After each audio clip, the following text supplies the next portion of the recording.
जम्मू कश्मीर के रियासी हमले में आपको बता दें जो जांच एजेंसियां हैं वो लगातार बड़े ऑपरेशन को अंजाम दे रही हैं।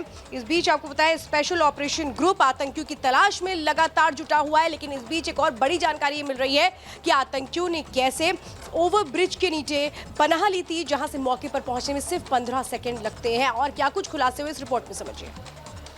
मैं नरेंद्र दामोदर दास मोदी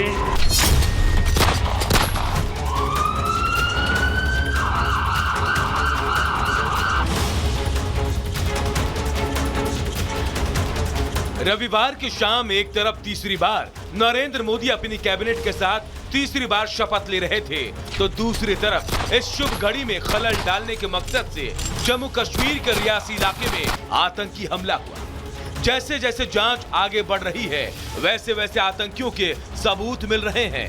अब जांच एजेंसी के घेरे में एक कार है। टीवी स्क्रीन पर नजर आ रही है वही कार है जिसकी जांच एजेंसियों को तलाश है। ये वो इको कार है जो हमले के बाद रियासी में घूमती नजर आई।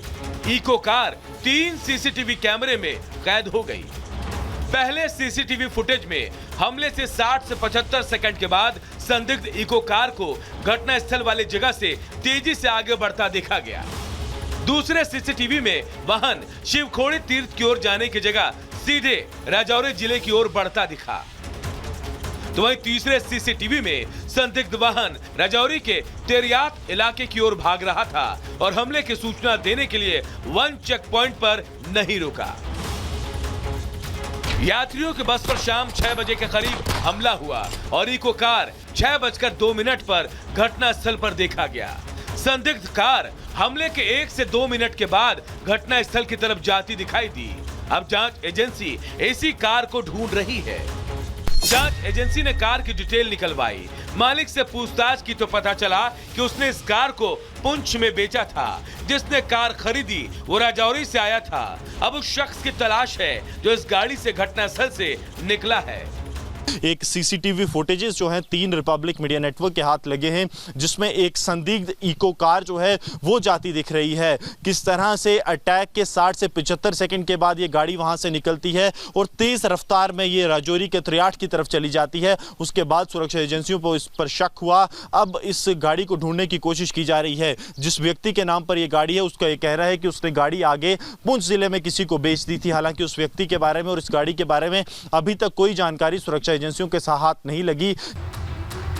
अब ऐसे में सवाल उठ रहे हैं कि क्या इस गाड़ी से आतंकी आए, घटना को अंजाम दिया और किसी के पकड़ में न आए, इसीलिए तेजी से वहां से निकल भाग गए। रियासी में आतंकी हमले का आज तीसरा दिन है और आतंकियों को मार गिराने के लिए घने जंगलों के बीच सुरक्षा बलों का सर्च ऑपरेशन जारी है। शिवखोड़ी से बस आ रही थी, कटरा की तरफ जा रही थी। ये वही जगह है जहां से बस होकर गुजर रही थी और यहाँ पर आतंकियों ने हमला किया। मेरे सहयोगी सरजीवन आपको तस्वीरें दिखाएंगे और देखिए यहाँ पर किस तरह से सबसे पहले जो बस पर अटैक किया और यहाँ पर आप देखेंगे कि शीशा भी टूटा है और शीशा जैसे ही टूटा ड्राइवर ने संभलने की कोशिश की होगी। जाहिर तौर पर देखिए जो आसपास में लोग मौजूद थे, क्योंकि रिपब्लिक भारत की टीम कल जम्मू के हॉस्पिटल भी पहुंची। वहां पर जो मरीज थे, जो घायल थे, उनसे हमने बात करने की कोशिश की और घायलों ने साफ तौर पर बताया कि ड्राइवर ने रोकने की कोशिश की, स्थिति को संभालने की कोशिश की थी, लेकिन स्थिति संभल नहीं पाई। और उसके बाद हम आपको दिखाएंगे वो जगह जहां पर ड्राइवर ने अपना संतुलन खोया और उसके बाद जो बस थी वो खाई में जा गिरी और कई लोगों की मौत हो गई। रियासी का इलाका घने जंगलों वाला है, लिहाजा इन्हीं जंगलों में आतंकियों के छिपे होने की आशंका है। ऐसे में ड्रोन और स्निपर डॉग की मदद से आतंकियों की तलाश की जा रही है। तो एलजी मनोज सिन्हा ने भी सुरक्षा बलों को सख्त हिदायत दे रखी है। ड्रोन की मदद ली जा रही है। ड्रोन के अलावा स्निफर डॉग्स भी है। लेकिन इस वक्त देखिए यहाँ पर आपको लगातार हम बताएं कि आपको घने जंगल नजर आएंगे, क्योंकि हम इस वक्त रनसू में इस वक्त मौजूद है और यहाँ पर साथ ही राजौरी और पुंछ के जंगल भी लगते हैं। जंगल बहुत ज्यादा घने और हमारे सूत्र जानकारी दे रहे हैं कि यहाँ पर जो आतंकी है वो इन जंगलों में जाकर छिप जाते हैं और सबसे बड़ी बात कि उनके कुछ जो लोग मदद यहाँ पर करते हैं, अगर उनको कुछ खाने के लिए कुछ मंगवाना है, कुछ भी चीजें मंगवानी है, तो एक प्रॉपर जगह वो बताते हैं कि इस जगह पर आप सामान रख दीजिए और फिर वही सामान वो पिक करके वापस इन जंगलों में छिप जाते हैं। यानी कि इन आतंकियों का ठिकाना यही जंगल है और इन्हीं जंगलों में आतंकी छिपते हैं। आतंकी हमले को लेकर जिम्मेदारी पाकिस्तानी समर्थित 3 संगठनों ने ली है। गैस से जुड़े पीपुल्स एंटी फासिस्ट फोर्स यानी PAFF और रिवाइवल ऑफ रेजिडेंस यानी आरआर के साथ ही लश्कर तैयबा से जुड़े द रेजिडेंट फ्रंट यानी डीआरएफ ने रियासी में हमले की जिम्मेदारी ली है।